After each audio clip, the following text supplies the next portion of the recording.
तसा छान रुबाबदार प्राणी आहे ना हा वाघ. घाबरू नका, मी खऱ्या वाघाजवळ उभी नाही आहे, नाहीतर मी एवढ्या शांतपणे उभीच नाही राहू शकणार. ही प्रतिकृती बनवली आहे वाघाची सुरेख. आणि नशीब म्हणजे अजून तरी लोकांनी त्याची काही वाट लावलेली नाही आहे. पण खऱ्या वाघाचं आपण काय करतो, 4 दिवसापूर्वी पेपरात बातमी होती फोटो सकट ताडोबा अभयारण्यातली, की किती सगळ्या जीप्सनी घेरलं आहे वाघिणीला आणि तिला जायला रस्ताच नाही, ती घाबरली आहे. माणूस हे ताडोबातला फोटो आला होता म्हणून लोकांना कळलं, पण सगळ्या अभयारण्यांमध्ये हीच परिस्थिती असेल.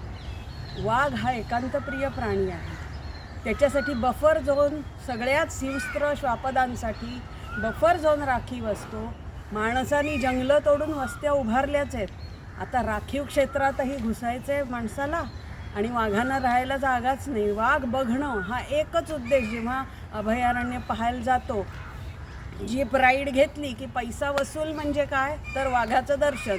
त्याशिवाय पैसा वाया गेला नाही तर अशी अवस्था आहे. माणसांनी कुठचंच ठिकाण सोडलं नाही हो गर्दी करायला. चारधाम यात्रा घ्या, तिथे आत्ता पेपरात काही दिवसांपूर्वीची बातमी होती, अक्षय तृतीयेपासून तिथे सुरुवात होते. इतकी लोक लोटली तिथे गर्दी की सगळीकडे ट्रॅफिक जॅम. तासाभराच्या अंतराला 3 तास. बरं, ती यात्रा कठीण आहे, अतिशय कठीण यात्रा आहे, पण लोक स्वतःच्या परिस्थितीचा म्हणजे फिजिकल फिटनेसबद्दल मी बोलते. आर्थिकच परिस्थिती असते असं नाही, शारीरिक स्थिती ही सुद्धा महत्त्वाची असते. 4 धाम यात्रेला गर्दी करतात. एव्हरेस्ट बेस कॅम्पचा फोटो आला होता पेपरात की तिथेही एवढी गर्दी झाली आहे की आता निर्बंध घालायची वेळ आली आहे लोकांवर. फी तर वाढवलीच आहे, पण तरीही निर्बंध संख्येवर. तर आपल्याकडे हे प्रत्येक ठिकाणी मला वाटतं हे करायची वेळ आली आहे, कारण लोकांचा इतका उच्छाद लोकांनी मांडला आहे जिकडे तिकडे जाण्याचा. प्रत्येक ठिकाणी जायचा अट्टाहास का. काही वर्ष बंद होते 4 धाम यात्रा. मला वाटतं देव ना आपल्याला सिग्नल देतोय की बास करा तुमचं देवदर्शन. इथे पावसामुळे आणि ह्याच्यामुळे जेव्हा केदारनाथ अगदी फक्त मूर्ती वाचली होती, बाकी तिथे सगळीकडे पाणी भरून काही वर्ष यात्रा बंद ठेवली होती 4 धामची. बिघडलं का हो काही कुणाचं? घरनं सगळ्यांनी देवाला नमस्कार केला ना. तिथे जाऊन पाय डोक्या ठेवणं हे इतकं महत्त्वाचं आहे. तुमची श्रद्धा महत्त्वाची का ते ठिकाणी जाऊन तुम्ही गर्दी करणं महत्त्वाचं? आपण आता हे कायमच आपण असं सेन्सलेस का वागतो? कुठचंही देवस्थान असो, 4 धाम असू दे, अमरनाथ यात्रेला सुद्धा काय होतं, शिवलिंग बनतच नाही आजकाल. कारण माणसाचं जिथे जाईल ना माणूस, त्याच्या उष्णतेने तिथे बर्फ वितळतोय अख्खा पर्वतावरचा. शिवलिंग काय बनणार? कठीण ह्या ज्या यात्रा आहेत, जायचा अट्टाहास आपण का करतो? अमरनाथ यात्रा असेल, वैष्णोदेवी असेल, सगळीकडे त्रास आहे. बरं, वर गेलं की ऑक्सिजन लेव्हल कमी होते माणसाची. प्रत्येकाच्या शरीराची ती परिस्थिती नसते. ह्याचा विचार नको आपण करायला का? अट्टाहासाने आपण जिकडे तिकडे जायचं आणि गर्दी करायची. प्रत्येकाला वाटतं मी माझ्या एकाने काय होतं आहे, मी एकाने थांबून काय होणार, बाकी एवढी जातात.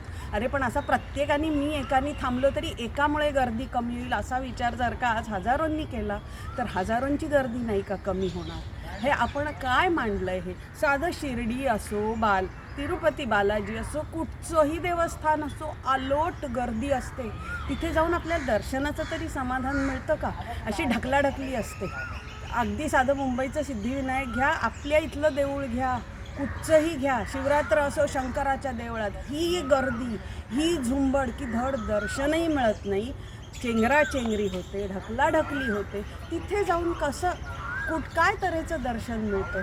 त्यापेक्षा घरी आपल्या बसून मनोभावे देवाला नमस्कार आपण नाही करू शकत? देवापर्यंत आपला भाव नाही पोहोचणार? तरी मी आता देवालाच विनंती करेन, देवा तू मानवाला सद्बुद्धी दे बाबा, आणि ही बुद्धी दे की तिथे जाऊनच धर्म वाचणार आहे का?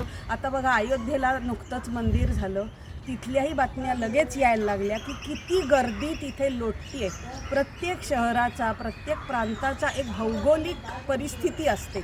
उत्तराखंड आहे, हिमाचल प्रदेश आहे, तिथेच असेल नाजूक आहे परिस्थिती, ढासळतं सगळं लगेच.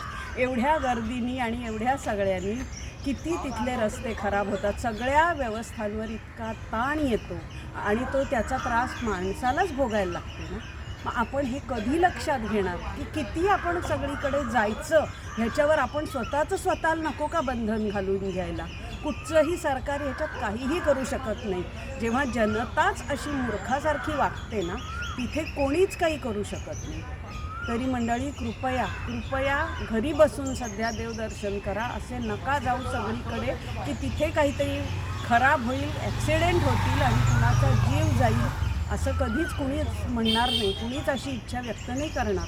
पण आपल्याला ना, जोवर काही दुर्घटना घडत नाही तोवर मला वाटतं अक्कलच येत नाही. मग असं म्हणायचं का की दुर्घटना होऊ देत, तर नाही.